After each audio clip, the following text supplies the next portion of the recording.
Coronavirus et stage d'été, les organisateurs aux abois. Ce mercredi 13 mai, le Conseil national de sécurité s'est réuni pour discuter des dernières mesures prises pour contenir l'épidémie de coronavirus. Aucune précision n'a encore été donnée concernant l'organisation des stages et des camps scouts. Difficile pour les différents acteurs de continuer ou de s'organiser. La salle multisport d'Aiguezé est vide et risque de le rester une bonne partie de l'été. L'As Bleu l'Envol des Loustiques a décidé d'annuler les stages sportifs prévus. Comment organiser des stages dans ces conditions? Avec combien d'enfants? Dans quels locaux? Et avec quelle garantie de respecter la distanciation? S'est interrogé Fabrice Germain. Pour la sécurité de tous, nous avons préféré annuler. Des doutes planent encore pour les autres stages organisés conjointement avec la commune d'Aiguezé prévus les autres semaines de l'été, mais la seule certitude, c'est justement tout le flou. L'organisation ADSL Stage encadre plus de 20 000 jeunes à chaque période estivale.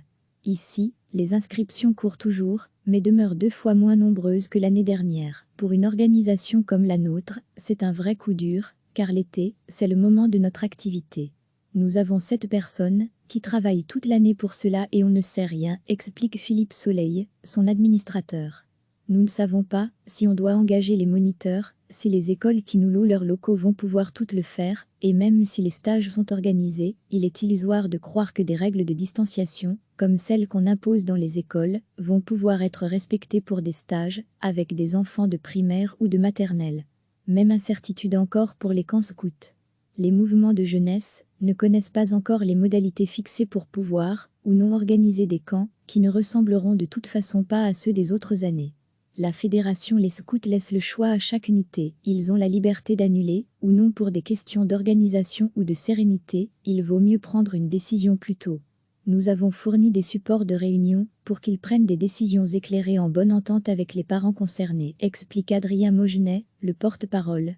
Avec des organisateurs qui ignorent encore tout, les parents sont invités à prendre contact avec eux afin de vérifier si le stage ou le camp reste maintenu. De son côté, la ministre francophone de la Jeunesse et des Sports Valérie Glatini travaille avec le secteur et en concertation avec les ministres flamands et germanophones de la Jeunesse, afin d'avoir une proposition commune concernant l'organisation des camps scouts. Il reviendra ensuite au Conseil national de sécurité de se prononcer. Concernant les stages sportifs, le CNS devrait aborder de manière globale le sport pour la FA3.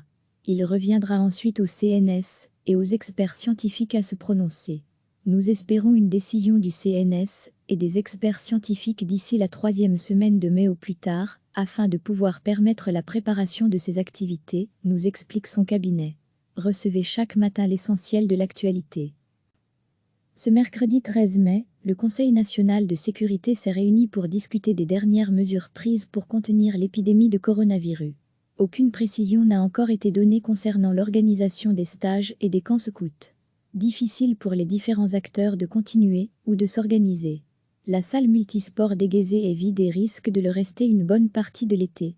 L'As Bleu l'Envol des Loustiques a décidé d'annuler les stages sportifs prévus. Comment organiser des stages dans ces conditions? Avec combien d'enfants? Dans quels locaux? Et avec quelle garantie de respecter la distanciation? S'est interrogé Fabrice Germain. Pour la sécurité de tous, nous avons préféré annuler. Des doutes planent encore pour les autres stages organisés conjointement avec la commune d'Aiguezé prévus les autres semaines de l'été, mais la seule certitude, c'est justement tout le flou. L'organisation ADSL Stage encadre plus de 20 000 jeunes à chaque période estivale. Ici, les inscriptions courent toujours, mais demeurent 2 fois moins nombreuses que l'année dernière. Pour une organisation comme la nôtre, c'est un vrai coup dur, car l'été, c'est le moment de notre activité. Nous avons 7 personnes qui travaillent toute l'année pour cela et on ne sait rien, explique Philippe Soleil, son administrateur. Nous ne savons pas si on doit engager les moniteurs, si les écoles qui nous louent leurs locaux vont pouvoir toutes le faire, et même si les stages sont organisés, il est illusoire de croire que des règles de distanciation, comme celles qu'on impose dans les écoles, vont pouvoir être respectées pour des stages, avec des enfants de primaire ou de maternelle. Même incertitude encore pour les camps scouts. Les mouvements de jeunesse ne connaissent pas encore les modalités fixées pour pouvoir, ou non organiser des camps, qui ne ressembleront de toute façon pas à ceux des autres années. La fédération Les Scouts laisse le choix à chaque unité, ils ont la liberté d'annuler, ou non pour des questions d'organisation ou de sérénité, il vaut mieux prendre une décision plus tôt. Nous avons fourni des supports de réunion pour qu'ils prennent des décisions éclairées en bonne entente avec les parents concernés, explique Adrien Mogenet, le porte-parole.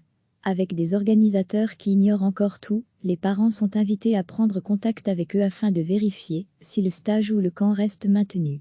De son côté, la ministre francophone de la Jeunesse et des Sports Valérie Glatini travaille avec le secteur et en concertation avec les ministres flamands et germanophones de la Jeunesse, afin d'avoir une proposition commune concernant l'organisation des camps scouts. Il reviendra ensuite au Conseil national de sécurité de se prononcer. Concernant les stages sportifs, le CNS devrait aborder de manière globale le sport pour la FA3. Il reviendra ensuite au CNS et aux experts scientifiques à se prononcer. Nous espérons une décision du CNS et des experts scientifiques d'ici la 3e semaine de mai au plus tard, afin de pouvoir permettre la préparation de ces activités, nous explique son cabinet. Cliquez sur s'abonner pour recevoir les dernières nouvelles.